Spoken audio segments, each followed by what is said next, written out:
Kita mengerti banyak kekurangan. Antara lain, kita tidak bisa pungkiri korupsi masih sangat berlaku di bangsa kita ini. Memang kita mengerti hampir semua negara ada korupsi. Tapi korupsi di kita harus kita akui. Menurut saya dalam keadaan yang sangat-sangat memprihatinkan. Rakyat sudah mengerti, rakyat tahu, dan pemerintah yang saya pimpin,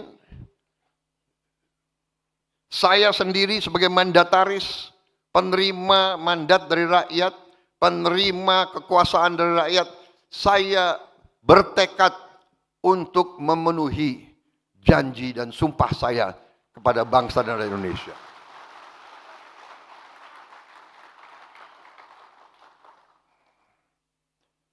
Sewaktu saya ambil alih pemerintahan, saya semakin kaget.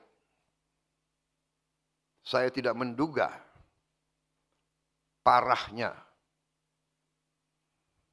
korupsi tersebut. Tapi saya bertekad, saya harus tegakkan pemerintah yang bersih.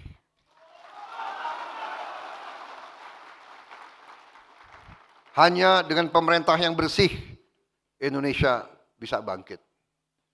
Saudara-saudara sekalian, kekayaan kita luar biasa.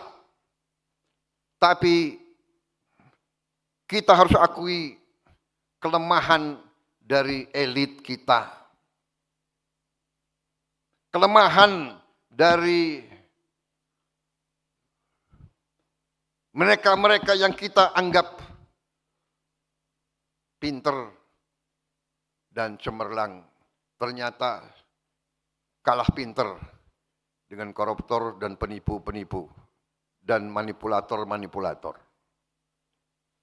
Saudara-saudara sekalian, saya ambil kesimpulan dan akan saya panggil Jaksa Agung, semua penegak hukum. Saya akan panggil, ternyata iya, koruptor-koruptor itu memang luar biasa lihainya dan merugikan bangsa cukup parah. Dan korupsi yang paling besar, penyimpangan yang paling besar itu yang setengah korupsi. Atau korupsi yang tersamar. Ya, seolah legal tapi nyolong. Ini pinternya orang pinter. Repotnya orang pinter itu sering pinter nyolong. Aku heran juga deh gimana caranya itu. Jadi saudara-saudara, yang paling parah adalah kerugian sistemik. Ya, koruptor itu brengsek. Dia nyolong. Berat. Ada yang nyolong 2T, ada yang nyolong 3T. Ya kan saya lihat banyak geleng-geleng kepala. Kalau saya cerita berapa ratus T uang negara yang hilang hampir tiap tahun, mungkin kalian nggak geleng-geleng kepala lagi kalian. Harus panggil dokter. Serius. Ini saya karena banyak wartawan, saya harus hati-hati bicara. Ini adalah yang saya lihat, ya, yang kita harus beresin nanti semua ini adalah suatu, menurut saya, perampokan sistemik. Sistem yang dibuat dan kelengahan elit kita selama ini sehingga kekayaan kita terkeruk. Sebagai contoh, di Bangka Belitung yang untuk cukup lama menjadi pusat tambang timah terkemuka di dunia. Itu terdapat 1.000 tambang ilegal. 1.000 tambang ilegal.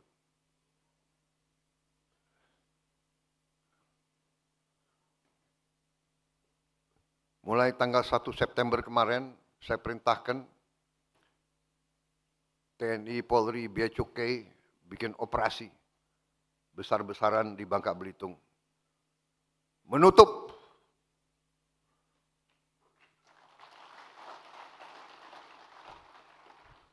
yang selama ini hampir 80% hasil timah tiap tahun diselundupkan tiap tahun.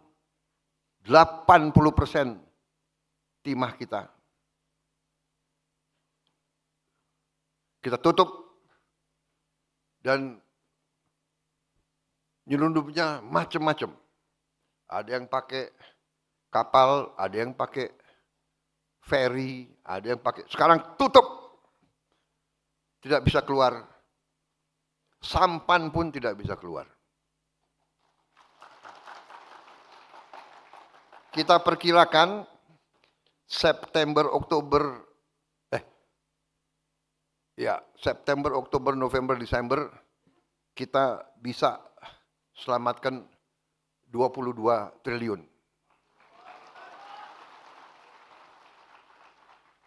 Tahun depan kita perkirakan kita bisa selamatkan 45 triliun.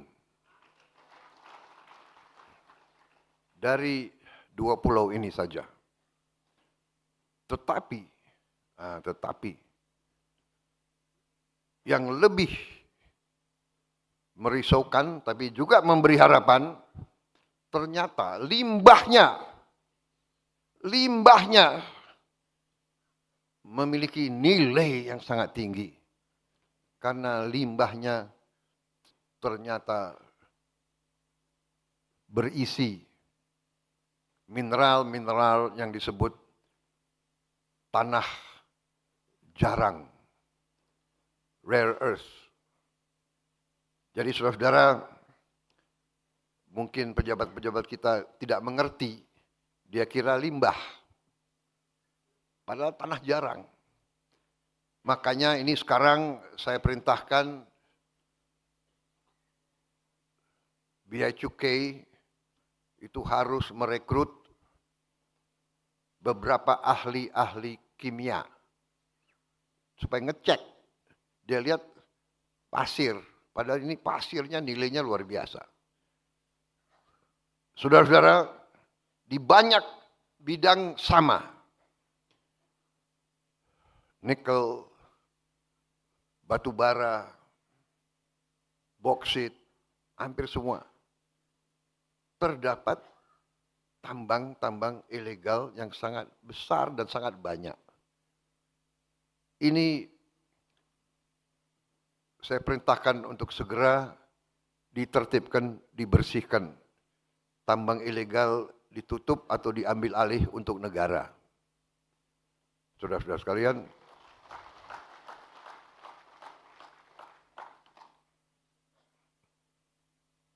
dan ini menjanjikan bahwa bila kita tegakkan ini, insya Allah penerimaan negara jauh lebih besar, kebocoran-kebocoran kita tutup, sehingga negara akan punya kemakmuran.